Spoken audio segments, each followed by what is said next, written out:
Hello, and welcome back to Middle Aged Gamer.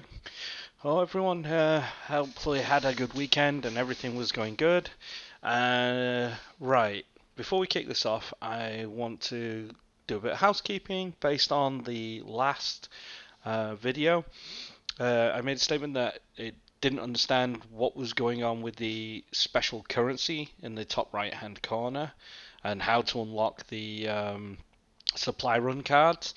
Well, it turns out that that currency is locked behind multiplayer only. So if you're going in there and you're playing as solo, offline, on your own, like I have been doing a lot with that game, because I really do enjoy just doing things on my own and exploring. Until I get to grips with the maps and where everything is, and then I'll go in with other people, because again, just personal preferences. Well, it turns out that that's the only way you can earn that currency. And then when you have it, you can then unlock better cards. Now, with that said, introducing today's video, basically yesterday Xbox dropped the Halo campaign overview trailer, I believe it is. And yeah, I managed to see it a few times now, and we're going to watch it together. Obviously, I'll have it playing in the background in a second. And I'm really, really sort of like impressed. A lot more than I have been. And I'm obviously going to say my piece as we go along. Brief history. This game is 6 years on now from Halo 5. Believe it or not, as of the date of this recording, it is exactly 6 years ago. And a little around the 5 year mark since Halo Wars 2. Now, normally, Halo's always been on a 3 year cycle, giving it time to enjoy its multiplayer and its fan base to grow, and then the game to die down naturally, give them the creative opportunity to build. But with this game and the absolute horrific backlash they got, and really unfair backlash, I would say, because for everyone that was decent, that was just trying to provide constructive criticism, there was a heck of a lot of really awful things being said and done to 343, and they're just the kind guys and girls that basically love the franchise and want to put their own stamp on it, because it's like every developing studio. You look at Call of Duty, from the Infinity Ward Modern Warfare to the current. These two companies are separate because most of the staff from Infinity Ward left to be Respawn, and the name was the only thing that really stayed, and a few of the characters, but most of it was a new studio. And it's been the same with whatever game you look at that's always been remastered or remade. They've always had the ups and the downs, but they have the right to put their own little stamp on it, and we, the, how would you say, consumer, have the right to just enjoy it for what it is. A little bit of a piece of that pie, as they say, and that universe. But with that all said, let's start having a look at Halo Infinite. So if I hit the play button. Since the beginning, Halo Right, well I do like straight away there that they've done the old Combat Evolved Cortana there. I like the purples. I just really hope they don't go back Combat Evolved style. Certainly in the gameplay controls. The pilot looks just as good as before. You got the Chief there. I do love that when he lands. It's like the heavy weight of the ka-chunk on the floor. I mean, that armor is over half a ton. Cue the nice music. That's probably one of the best music ever made in video games history. A weapon. A weapon? How many guns do you need? Well, you obviously don't know the Chief then, innit? You need a lot of guns. Wonder what that structure really is. I'm sure it'll come out in the main game, but it's kind of been teased a lot in all the trailers and little photos. You can see the banished influence, the reds. Anyone who's played Halo Wars would know that. Halo Infinite invites players to become. I do like that. Is he he's electrocuting him now with the grapple shot. That's kind of cool. The most wide open and adventure-filled Halo experience yet. Hey, my favorite, the Warhog. But Chief won't be alone on the journey. I hope that they do like little medals in the multiplayer for that, for splatter kills and stuff. That'd be cool. It's been 6 months. Where have you been? Following the events of Halo. Is that me, or does that sound like Jen Taylor, the original voice of There? Yeah, she looks awesome. A lot more detail than before. But is that Jen Taylor again doing this voice? What did she do that was so wrong? That's kind of cool. More naive. Okay, so you've got your vehicle spawn, weapon spawns, it looks like. It's kind of cool. Yeah, just drop it anywhere, and it, you know. Somewhere on Zeta Halo. I guess they don't build them like that now. Wonder, mystery, and It does look beautiful though. Look at that. The lighting on this is great, and to say that this is running without ray tracing is brilliant. Which, to be honest with you, ray tracing is a bit overrated. It's a nice gimmick, don't get me wrong, but look at the cheese armor, it's absolutely battered. Hologram. The banished army is spread across the surface, That's kind of cool. building fearsome strongholds and outposts with no one That's to stop nice. them. Well, obviously us, isn't it? Until now.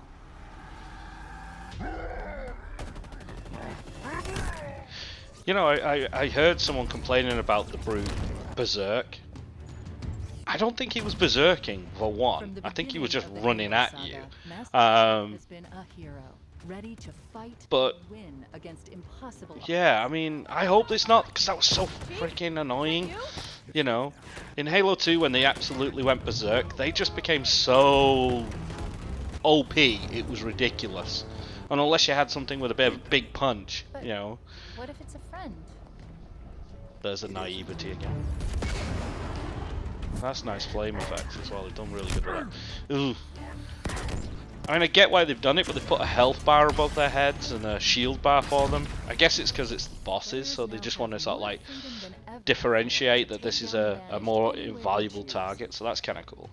Banished facility up ahead, Chief. Some kind of salvage operation. Okay, so this is more the Far Cry style of gameplay that they've done with it. They've kind of taken that leaf of outposts and bases, you capture them, and then you can upgrade them. I like the animations are coming back, that's good. I mean, dude. Okay, brutes like human weapons, I remember that. Halo 3. What do we have here? Oh, not Halo 3, sorry. Yeah, it was, wasn't it? Yeah.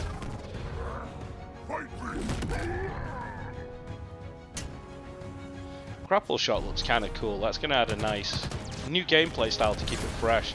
I guess is that, you know, you've got to have new. I mean, this suit is supposed to be really technologically advanced. He's got characters within his in the old blue team, which in Halo 5 we never got explained, really.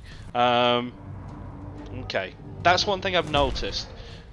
All the sort of like computer-controlled spacecraft look like they're on actual rails, and I just want that fluidity back, the naturalness. But I guess it's kind of hard to make everything look pretty, play pretty, and shoot pretty. Craig. And surprising new threats, like the agile That kind of cool. A monitor style thing, that's cool. Killer named Jaga Erdamni. Well, it's good that we can see elites back as well. That's nice because they are a staple of it. And something even more threatening. Okay. The Forerunner's lies are at an end. Right, so that's immediately something to do with the Forerunner side of things. So that's going to be good. You are not the future. He was in a dark room and then now blasted through a tree. That was a bit of a nice cut. Something big's going to have gone on there. To the ultimate test. Shout out to Halo 5. There is hope. Welcome to the new. There's that structure. Are you blowing it up? Yeah, so you, like I say, that structure is going to have something important in there. Is everyone trying to kill you? It kind of seems like it. That's funny. Okay. Well, it looks brilliant. Halo Infinite looks fantastic. And like I say, does it suck that there's no co-op campaign? Yeah. But is it important? No, because again, like I've said before, I love the experience on my own, because the worst thing I hate about experiencing open world games like this, especially story-based open world games, is you go in it with a friend and you're forever waiting for that friend to play. So the game that should take 10 hours, 20 hours to finish takes 10 to 20 weeks to finish, and people have spoilt it for you anyway. So I just like to go in there and enjoy it, and then once I've done it, get a friend who's probably not played it or has only played a little bit, and that's not really a story-based gamer, who's more into your Apex Legends type thing, which, competitive shooting and stuff, but loves Halo, to jump in and having a blast. That's kind of cool. So for me, no. And to be honest, most of your friends will be around your house anyway, probably sitting with you while you play it, and you'll probably be passing the controller off. There's always a way around it. There always has been, and it will be introduced. I believe they said it was 3 months after launch, so if it's out in December, that'll be March. As for ray tracing, that's one of the big priorities they do want to add to it, is a ray tracing system in it. Get that working properly. That'd be great. It's not a detriment. Again, these are things that, how am I going to say this? They're not the most, oh my god, it's killed Halo. For me, it's how a game plays, not how it looks. It's how it feels. Again, not how it looks. So, I think we need to cut 343 some slack. They've listened to you. They've given you the old Halo back. They've done their, what's it called? Best to rework the engine for the developers to make things like this possible. I mean, come on. To be able to grapple shot a fusion core to you and then lob it at your enemy, what more can you ask? Or to grapple shot up to the top of a bridge and stuff. That's going to be awesome, man. So, yeah, that's going to be great. And to be honest, not having ray tracing in the game, one benefit for those of us on basically PC and on Series X and so on, is that it's not going to be as graphic intense on the GPU, and it can be better optimized. So if we're pushing 150 to 200 frames per second, on PC, and a locked 60 FPS on Series X and S, and 30 FPS obviously on the old, which, to be honest, if you'd ask me, should they have killed it for everyone who's got a Xbox One? Yes. I think that should have been one thing that they dropped. I know it's controversial, but they already delayed the game a year. Okay? Now, I know this is not the perfect console cycle because the chip shortage and the console scalper thing and all that. But here's the reality. Normally, a year after the console's launched, the previous gen is completely destroyed with Xbox. Now, they kept it 2 years this time. We're already towards the end. This game has gone through controversy after controversy and setback after setback, and we're finally getting a game that looks amazing. I wouldn't want to put it on a console that could do it an injustice.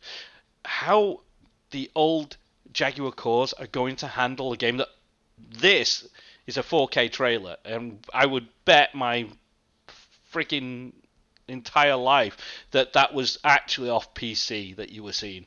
Not Series X, none of that, but actual PC gameplay, in order to make it look its best and be running with full-on light sourcing, everything done right. And like I say, I think that if they kill the older consoles, maybe they, instead of working on trying to get it to work on that, they could have actually put in the co-op. The one feature that I would say is important for Halo, because it's the one thing that distinguishes it from the rest, because people that play Halo do play couch co-op a lot. I still remember Halo coming out and having a LAN party, So, yeah, that sort of stuff, it's integral to the fan base. So I would have said, right, okay, well, I'm sorry, we can't do Xbox One. I'm sorry, we just can't. That is so old now. You're talking, 9 years since the launch of Xbox One. It was already outdated by a couple of years back then. So, yeah. I would have given that up and to get those features in. But the main thing is, the features are not gone. They're just delayed. And if that means that I just get to enjoy this thing, like I say, on my own, and get to do a review for you guys out there, and hopefully you'll go easy on me. But yeah, I'm looking forward to it. I mean, we still got multiplayer, because remember, this game is, I would say, is the one thing that we have, is that this is the game that you're paying for the single player. You're not paying for the multiplayer, because the multiplayer is free for all. It's free to play. You can have at that day and date. It's the campaign that you need to remember, that this is what you're paying 60 quid in the UK, or 60 pounds that is, or $70 or whatever it is US. If that's the case, it bloody well has to be $70 worth of game, you know? You can't be just having a 2 to 3 hour campaign and forgotten. I think that most of the updates, and that's the other thing, I hope that the monthly or tri-monthly, whatever it is that they decide to go on every quarter, that they do the next battle pass, that they do add to the campaign like story issues, maybe new missions, new areas, new threats, or what have you, to the story to keep that alive, however they end it, you know? Or at least allow you like new gadgets or what have you can be used in the main campaign to make the current campaign more accessible to all, you know, so you can have more options, I guess. But they need to do something, because according to themselves, if you remember, this is the Halo that's going to keep on going for the next 10 years. And then with that, oh my god, you know, it's like, wow, how's that going to go, you know? But anyway, the game itself, based on that trailer, you know, what have we got to worry about, right, guys and girls? What have we got to worry about? It's going to be amazing. It's going to be a brilliant Halo story, and hopefully, you know, it'll bring Halo back to where it belongs, at the top of the pile. You know, not in the forgotten pile, but at the top of the pile. Back on the pro circuit for the multiplayer, you know, and the casuals out there that like to play it casually online. I'm one of them casuals, you know, and the story for the dedicate fans, which I am also a dedicated story buff with these. I love it. You know, it'd be brilliant if they can do that. And let's see. Well, with that said, this has been Middle Aged Gamer. Please, guys, help us out by hitting that subscribe button, and you know, you may like more, especially if I can, you know, keep this going, because this, being a new YouTuber, this is all on me. I'm doing this because I really enjoy talking about games, and hopefully you guys can strike up a conversation about it in the comments below and keep this all going.